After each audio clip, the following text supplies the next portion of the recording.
ख्रिस्त सभा आज संत थॉमस भारताचा प्रेषित ह्याचा सण साजरा करत आहे. संत थॉमसचं नाव घेतलं की आपल्या डोळ्यांसमोर ताबडतोब चित्र येतं, संशयी थॉमस. परंतु एवढ्या एका गोष्टीवरूनच त्याची ओळख आपल्याला करता येत नाही, तर त्यापेक्षाही अधिक काही महत्त्वाची माहिती त्याच्याविषयी बायबलमध्ये उपलब्ध आहे. सर्वप्रथम थॉमस ह्याला दिदुम म्हटलेला म्हणजे जुळा अशा प्रकारच्या नावाने संबोधलं जातं. मुळात अरेमाईक भाषेमध्ये तेओमा ह्या शब्दाचं ग्रीक भाषांतर दिदुम असं करण्यात आलेलं आहे आणि त्यामुळे त्या दिदुमचं भाषांतर जुळा असं करण्यात आलेलं आहे. संत थॉमस हा गालिली समुद्राजवळ राहणाऱ्या लोकांमधील एक अशिक्षित असा कोळी मनुष्य होता. प्रभू येशू ख्रिस्ताने आपले 12 प्रेषित निवडले तेव्हा त्याचाही समावेश त्याने त्या 12 प्रेषितांमध्ये केला.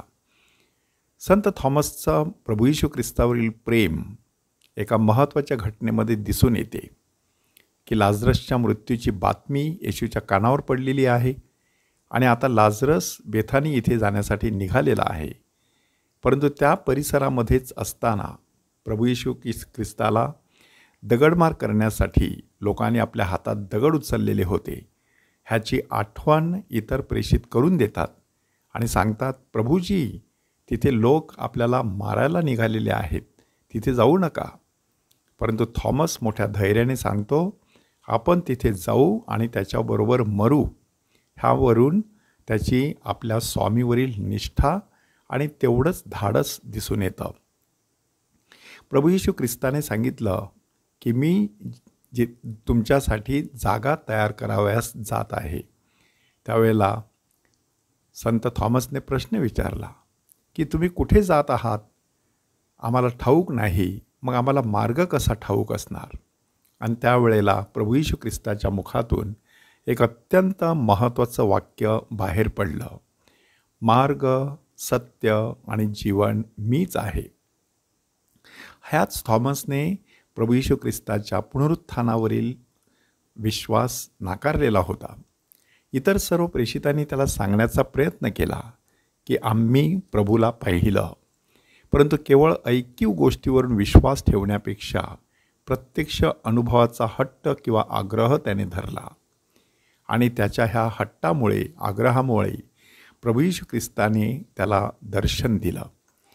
इतर सर्व प्रेषितांसमवेत प्रभू येशू ख्रिस्ताचं थॉमसला घडलेलं दर्शन हे आज ख्रिस्त सभेमध्ये अत्यंत महत्त्वाचं मानलं जातं.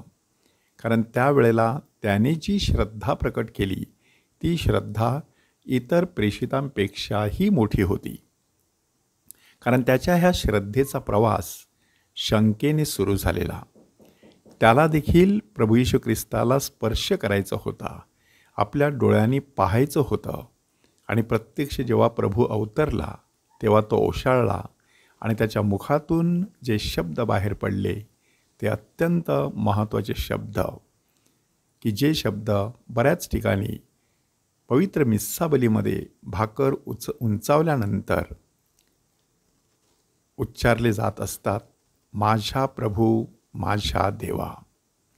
अतिपवित्र साक्रमेंटाचा आशीर्वाद घेत असताना देखील काही ठिकाणी भाविक म्हणत असतात, माझा प्रभू, माझा देवा.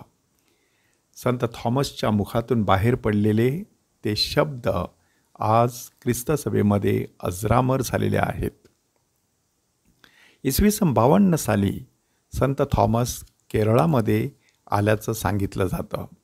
कारण त्यावेळेला सिरिया आणि भारत ह्यांच्यामध्ये दळणवळणाचे परस्पर संबंध होते आणि म्हणूनच मद्रास, मैलापूर ह्या ठिकाणी आज सान तोमे नावाचं एक ठिकाण उपलब्ध आहे.